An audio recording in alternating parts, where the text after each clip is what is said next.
दोस्तों US secretary of state का भारत दौरा शुरू हो चुका है। जी हाँ, मार्को रूबियो भारत आए और इंटरेस्टिंगली इनका जो विजिट स्टार्ट हुआ है भारत का, वो दिल्ली से नहीं, मुंबई से नहीं, चेन्नई से नहीं, अहमदाबाद से नहीं, कोलकाता में हुआ है। और जो पहला स्टॉप इन्होंने कोलकाता में लिया है, वो अगर आप देखें तो मदर टेरेसा, उनका जो ऑर्गेनाइजेशन है, वहां से टेरेसा होम इन्होंने विजिट किया है और वहां पे जाके इन्होंने काफी समय भी बिताया है।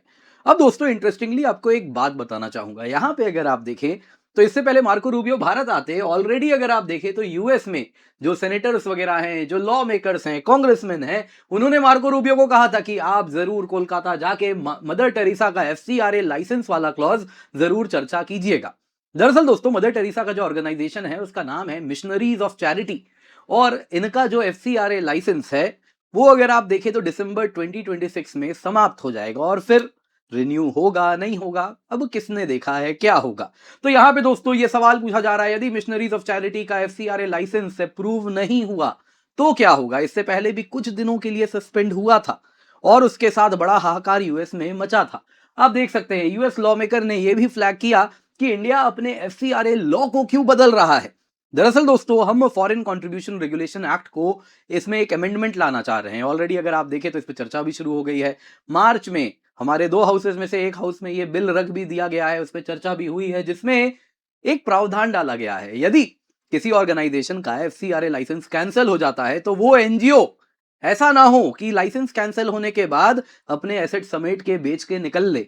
वैसा ना हो, इसके लिए यह प्रावधान रखा गया है कि उसके एसेट सीज हो जाएंगे, जब्त हो जाएंगे, सरकार ले लेगी और इसके साथ बड़ा हाहाकार मचा हुआ है। आप देख सकते हैं मार्को रूबियो भारत आए और एम्बेसडर ऑफ यूएसए सर्जियो गौर, उन्होंने ये ट्वीट किया कि मैं ऑनर्ड हूं मेरे फ्रेंड सेक्रेटरी रूबियो को भारत में रिसीव करने में और बड़ा एम्बिशियस एजेंडा है।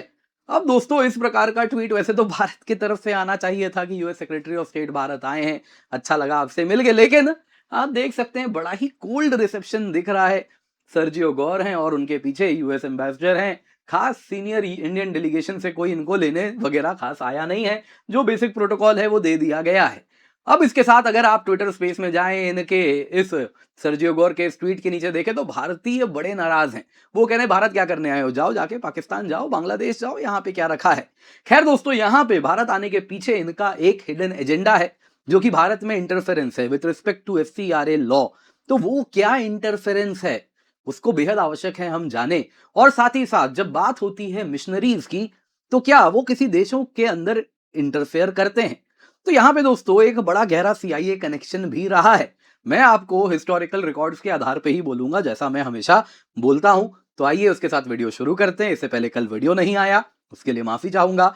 कारण है आप लोगों के लिए एक स्पेशल सरप्राइज हम लेकर के आने वाले हैं, तो उसी की तैयारी चल रही थी, जल्दी आपके समक्ष वो आ जाएगा। बाकी दोस्तों आइए इस वीडियो को करते हैं शुरू। पर इससे पहले आगे बढ़े, आपसे निवेदन है वीडियो लाइक करें, चैनल सब्सक्राइब करें, बेल आइकन अवश्य दबाएं। और साथ ही साथ दोस्तों आपके लिए बस ₹1 में हम क्रैश कोर्स लेकर के आए हैं। Polity, economy, history, geography, environment सब कुछ मात्र ₹1 में मिल रहा है। GS crash course, CSAT crash course, तो आप अवश्य जुड़ जाएं। पिंड कमेंट में डिस्क्रिप्शन बॉक्स में इसका लिंक मिल रहा है। इसके सिवा ₹1 में आपके लिए यूपीएससी प्रीलिम्स टेस्ट सीरीज है, 46 टेस्ट है, GS CSAT full length sectional, तो इसको भी आप अवश्य जुड़ जाएं। मात्र ₹1 में आपके लिए ये उपलब्ध है। डिस्क्रिप्शन बॉक्स आप चेकआउट कर लें। तो सबसे पहले दोस्तों मार्को रूबियो का भारत दौरा शुरू हो चुका है। अगर आप देखें तो 4 डे ऑफिशियल विजिट है जिसकी शुरुआत कोलकाता से कुछ इस प्रकार से हुई है। अगर आप देखें तो इनका जो पहला स्टॉप था वो था मदर हाउस, जो कि मिशनरीज ऑफ चैरिटी का हेडक्वार्टर है, कोलकाता में है, जो कि सेंट टेरेसा ने बनाया था। और उसके साथ वहां वो गए। इसके बाद अगर आप देखें तो निर्मला शिशु भवन गए, जो कि उन्हीं ऑर्गेनाइजेशन, अगर आप जिसकी बात हो रही है मिशनरीज ऑफ चैरिटी, उन्हीं के द्वारा रन किया गया एक चिल्ड्रंस होम है। इसके सिवा वो कोलकाता में अगर आप देखें विक्टोरिया मेमोरियल गए और फिर वो न्यू दिल्ली, आगरा, जयपुर भी जाने वाले हैं। अब दोस्तों भारत आए हैं तो कहा जा रहा है क्वाड मीटिंग भी होने वाली है फॉरेन मिनिस्टर्स की, तो इंडिया, ऑस्ट्रेलिया, जापान के भी इसी प्रकार से फॉरेन मिनिस्टर्स आएंगे, उनसे बैठक होगी। बाकी भारत में एनर्जी टॉक्स होगा, सिक्योरिटी टॉक्स होगा, पीएम नरेंद्र मोदी से भी मुलाकात करेंगे यहां पे। लेकिन दोस्तों जो पूरा का पूरा एजेंडा जिसके इर्द गिर्द घूमना शुरू हो गया है वो है FCRA license. US congressman Chris Smith, Republican है, इन्होंने मार्को रूबियो को अर्ज किया, रिक्वेस्ट किया, कई लोग बेग भी कह रहे हैं जैसा हेडलाइन में आपने पढ़ा, वो कह रहे हैं भैया आप भी कैथोलिक हैं, एक कैथोलिक ऑर्गेनाइजेशन है भारत में मिशनरीज ऑफ चैरिटी, उसका एफसीआरए लाइसेंस दिसंबर 2026 में रिन्यू होना है, यदि रिन्यू नहीं हुआ तो अनर्थ हो जाएगा। और इस प्रकार से वो कह रहे हैं इसके लिए भारत पे दबाव बनाए और नया एफसीआरए में अमेंडमेंट आने वाला है उसको रोकें। कारण है एक बार वो एफसीआरए अमेंडमेंट हो गया तो वो ऑर्गेनाइजेशन जिनका एफसीआरए लाइसेंस रद्द होता है या फर्दर रिन्यू नहीं होता है तो वो अपने प्रॉपर्टी को बेच बाच के समेट के निकल नहीं सकते हैं। उनको उनकी जो प्रॉपर्टी है वो भारत सरकार जब्त कर लेगी। तो क्या है ये नया अमेंडमेंट, बहुत आवश्यक है, उस पर हम चर्चा करें। पर उससे पहले जरा देखते हैं कि आखिरकार FCRA license missionaries of charity का हटा क्यों था, रिवोक क्यों हुआ था।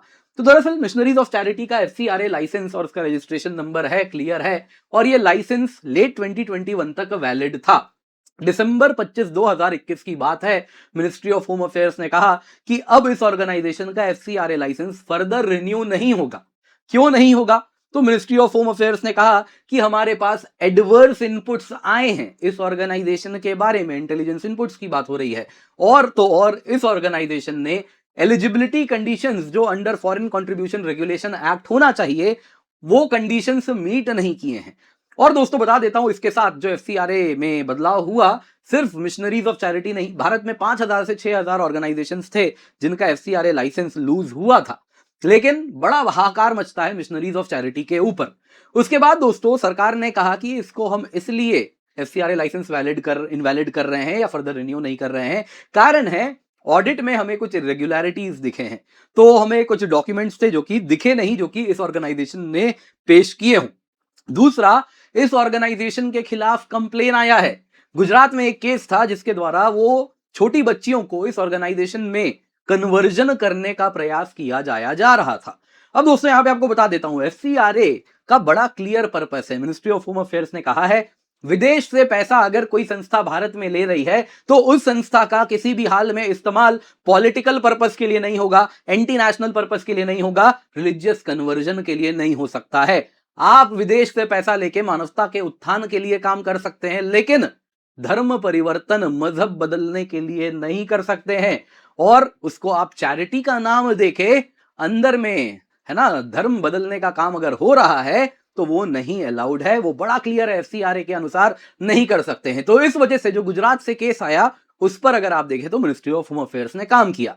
लेकिन फिर कुछ स्ट्रिंग पुलिंग हुई और अगर आप देखें तो मिशनरीज ऑफ चैरिटी ने नए कुछ एडिशनल डॉक्यूमेंट सबमिट किए और उसके बाद मिनिस्ट्री ऑफ होम अफेयर्स ने उसका लाइसेंस रिस्टोर कर दिया। और वो अगर आप देखें तो जनवरी 7 2022 से दिसंबर 31 2026 तक के लिए ही वैलिड है। यानी 31 दिसंबर होगा एफसीआरए लाइसेंस, फिर रिन्यू होगा नहीं होगा ये सब कुछ अटक सकता है। अब दोस्तों यहां पे अगर आप देखें तो यूएस का पुराना इतिहास है, जब कई लोग कहते हैं कि इस प्रकार से, है ना, कोई ऑर्गेनाइजेशन है भारत में काम कर रहा है तो उस पर इतनी ज्यादा क्यों एफसीआरए जैसे टूल्स के द्वारा, इस प्रकार के लॉज के द्वारा क्यों पैनी नजर होनी चाहिए। तो यहां पुराना इतिहास है जो कि हमें जानना बेहद आवश्यक है। यूएस मिशनरीज को अपने हिडन एजेंडा के लिए इस्तेमाल करता रहा है, वेल डॉक्यूमेंटेड एविडेंस है। आपको पहले कोल्ड वॉर की बात कर लेते हैं। तो कोल्ड वॉर के समय में कुछ डीक्लासिफाइड डॉक्यूमेंट्स हैं, 1975-76 के यूएस सेनेट चर्च कमिटी के भी कुछ फाइंडिंग्स हैं जो कि पब्लिकली अवेलेबल हैं, जिसके अनुसार बड़ा क्लियर है सीआईए का रिलेशनशिप था मिशनरीज के साथ, चर्चेस के द्वारा, चर्चेस के ऑफिशियल्स के साथ, और उनका इस्तेमाल होता था सीआईए के द्वारा इंटेलिजेंस गैदरिंग के लिए, specially third world countries, Bharat, Bangladesh, इन सभी में उनका इस्तेमाल किया जाता था ये देखने के लिए क्या कम्युनिज्म तेजी से बढ़ रहा है। एग्जाम्पल्स हैं जो लैटिन अमेरिका में डॉक्यूमेंटेड एग्जाम्पल्स हैं, लैटिन अमेरिका में, अफ्रीका में, एशिया में जो मिशनरीज थे उनसे कंटिन्यूअस रिपोर्ट सीआईए को जाते थे कि क्या हो रहा है इस वक्त लोकल पॉलिटिक्स में, ट्रेड यूनियंस में, कम्युनिस्ट एक्टिविटीज में, और ये सब सीआईए इन चर्चेस का इस्तेमाल करती थी। इसी प्रकार से इन मिशनरी ऑर्गेनाइजेशंस का इस्तेमाल किया करती थी। अब दोस्तों आते हैं, आप कहेंगे तो क्या भूली बिसरी बात है, पुराने समय की बात है, तो अभी की बात कर लेते हैं। कैसे पेंटागन डायरेक्टली मिशनरी स्पाइस का इस्तेमाल कर रहा है, ये इंटरसेप्ट का रिपोर्ट है जो कि आप पढ़ सकते हैं। और उसका ये तस्वीर है जो कि मैंने डाला है यहाँ पे कि कैसे डिपार्टमेंट ऑफ डिफेंस से पैसा गया है HISG, humanitarian international services group को, जो कि इसी प्रकार का फेथ बेस्ड चैरिटी था जिसको पेंटागन से पैसा मिला था, जिसके द्वारा नॉर्थ कोरिया में इंटेलिजेंस गैदरिंग ये कर रहे थे। पैसा कैसे आया? तो department of defence, US DOD का पैसा अलग अलग अगर आप देखें तो इस प्रकार से अलग अलग ऑर्गेनाइजेशंस बनाए गए जिनके द्वारा ये पैसा ऐसे राउट किया गया जिसका पर्पस था नॉर्थ कोरिया में इंटेलिजेंस गैदरिंग। तो क्यों नहीं रखे हम पैनी नजर विदेश से आने वाले पैसे के ऊपर। तो ये कारण बड़ा क्लियर है दोस्तों। इसी को ध्यान में रखते हुए एफसीआरए में 2026 अमेंडमेंट बिल आया है जिसमें अगर आप देखें लोकसभा में मार्च 25 2026 को इसको इंट्रोड्यूस किया गया। इसमें नए प्रावधान डाले गए हैं। अब तक तो क्या था, एफसीआरए कैंसिल कर देंगे, फिर एक डर था ये पैसे तो हैं, इनके प्रॉपर्टीज तो हैं, एफसीआरए कैंसिल कर दिया तो और पैसा नहीं आएगा, लेकिन इस पैसे को ये समेट के निकल लेंगे। तो वो क्या किया जाए, उसको कैसे रोका जाए।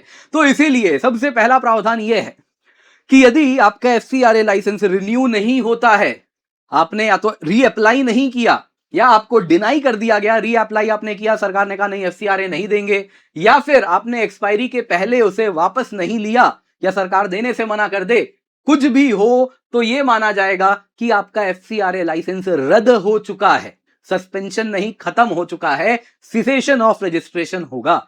एक अथॉरिटी बनाई जाएगी मिनिस्ट्री ऑफ होम अफेयर्स के अंदर जिसका काम होगा इस प्रकार के जितने भी ऑर्गेनाइजेशन हैं जिनका एफसीआरए लाइसेंस रद्द हो चुका है या रीअप्लाई किया, वो अप्लाई वापस नहीं हुआ, सरकार ने एक्सेप्टेंस नहीं दिया, माना गया सब रद्द है, उस प्रकार के ऑर्गेनाइजेशंस के जितने भी भारत में एसेट्स हैं, लैंड, बिल्डिंग, बैंक में पैसा, उन सभी के सभी को अगर आप देखें तो वो सरकारी बॉडी टेक ओवर कर लेगी। उन पैसों को गवर्नमेंट फंड में डाल दिया जाएगा या अन्य अप्रूव्ड एंटिटीज, कुछ नए एंटिटीज बनाए जाएंगे जो उसका देखरेख करेगा। दोस्तों यहां पे अगर आप देखें तो यह भी रखा गया है कि एफसीआरए को लेकर कोई भी इन्वेस्टिगेशन होना है तो पहले सरकार से परमिशन लेना पड़ेगा, सेंट्रल गवर्नमेंट नोट चाहिए, कोई भी स्टेट एजेंसी या लॉ इन्फोर्समेंट बॉडी एफसीआरए के अंदर इन्वेस्टिगेशन करना चाहती है तो। इसके सिवा एफसीआरए आपको अगर लाइसेंस चाहिए तो जो कंप्लायंस है, ड्यू डिलीजेंस है, जो डॉक्यूमेंटेशन करना है वो और अधिक रखा गया है। दोस्तों गवर्नमेंट का कहना बड़ा क्लियर है, ये इसलिए किया जा रहा है ताकि विदेश से पैसा भारत आके इस प्रकार से ना हो जाए कि एफसीआरए लाइसेंस होने पे वो खत्म हो जाए, गायब हो जाए। वो पैसा जो भारत आया है वो भारत में रहेगा। दूसरी बात, इंडिया का कहना है एफसीआरए वो टूल है जिसके द्वारा हम इंश्योर करते हैं कि भारत में फॉरेन इंटरफेरेंस ना हो, भारत की सोवरेनिटी हमेशा बरकरार रहे। तो उसके लिए विदेश से आने वाले पैसे के ऊपर पैनी नजर रखना बेहद आवश्यक है। बाकी दोस्तों आपको वापस याद दिलाना चाह रहा हूं, केवल और केवल आपके लिए हम 22,999 रुपए में सब्सक्रिप्शन लाए हैं, तो आप निश्चिंत होकर जुड़ सकते हैं। Complete GS, CSAT, prelims test series, mains test series with evaluation मिलता है, कई बैचेस आपके लिए लाए हैं, तो जल्दी से जाएं, जाके जुड़ जाएं, यूज दी कोड KC10 ताकि आपको मैक्सिमम डिस्काउंट मिले। आप देख सकते हैं क्वालिटी कोर्स है, रैंकर्स हमारे क्लासरूम प्रोग्राम से आए हैं, तो आप निश्चिंत होकर जुड़ सकते हैं।